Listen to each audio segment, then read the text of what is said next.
मित्रांनो, कोणत्याही संस्थेत जर आपल्याला सर्व्हिस करायची असली तर त्यासाठी सर्टिफिकेट लागतं आणि विशेष म्हणजे तांत्रिक किंवा अभियांत्रिकीचे ज्याच्याकडे पदवी आहे अशा सर्व बेरोजगार तरुण युवकांसाठी एक सुवर्ण संधी निर्माण झालेली आहे, ते म्हणजे अप्रेंटिसशिप.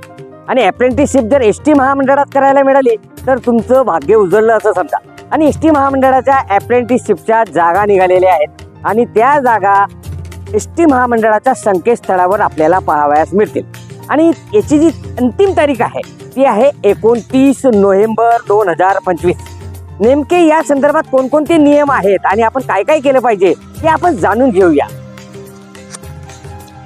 मित्रांनो, आपल्या समोर ही जाहिरात आहे शिकाऊ उमेदवारांची आणि यात जे कॉलेजेस आपल्याला दिसत आहेत या सर्व कॉलेजेसला पत्र पाठवण्यात आलेलं आहे.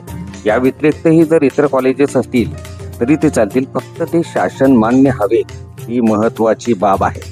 त्याचप्रमाणे आपण दुसऱ्या पेजला जर बघितलं मित्रांनो तर या ठिकाणी तुमच्या लक्षात येईल की या ठिकाणी खुल्या प्रवर्गासाठी एकूण फी जी आहे ती 590 रुपये आहे आणि मागासवर्गीय उमेदवारांसाठी जी फी आहे ती 245 रुपये आहे. म्हणजे ही GST शुल्कासह सांगितलेली फी आहे. आणि त्याचप्रमाणे आपण जर तिसरं पेज बघितलं तर त्या पेजवर आपल्या लक्षात येईल की वेगवेगळ्या ज्या जागा आहेत आणि त्यांची शैक्षणिक पात्रता जी आहे त्या संदर्भात सविस्तर लिहिलेलं आहे. आणि शैक्षणिक पात्रता ह्या रकान्यामध्ये नमूद केलेली आहे. त्याचप्रमाणे वयोमर्यादा देखील 16 ते 33 वर्ष ही आहे. प्रशिक्षण कालावधी हा 1 वर्षाचा आहे. आणि मित्रांनो, त्याचप्रमाणे आता ह्या नंतरच्या पेजवर आपण बघू शकता या ठिकाणी आपल्याला जो काही फॉर्म आहे तो भरायचा आहे www.apprenticeshipindia.org.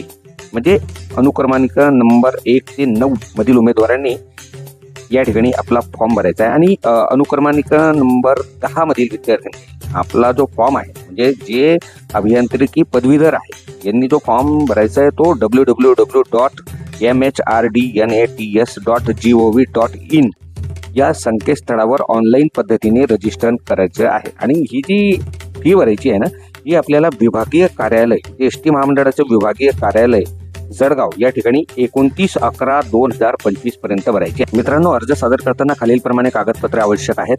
एस टी महामंडळाच्या कार्यालयातील छापील अर्ज लागेल, लेखा शाखेत भरणा शुल्क भरल्याची पावती लागेल, ऑनलाईन भरलेला अर्ज लागेल, शाळा सोडल्याचा दाखला बोनाफाईड प्रमाणपत्र लागेल, 10वीचे गुणपत्रक व प्रमाणपत्र लागेल, ITIचे प्रथम सेमिस्टर द्वितीय सेमिस्टर त्याचप्रमाणे ऑल सेमिस्टर, त्याचप्रमाणे NCVTचे प्रमाणपत्र, जातीचा दाखला, उन्नत व प्रगत गटात मोडत नसल्याचे वैध प्रमाणपत्र, अधिवास डोमिसाईल प्रमाणपत्र आणि आधार कार्ड या सर्व गोष्टी आवश्यक आहे मित्रांनो.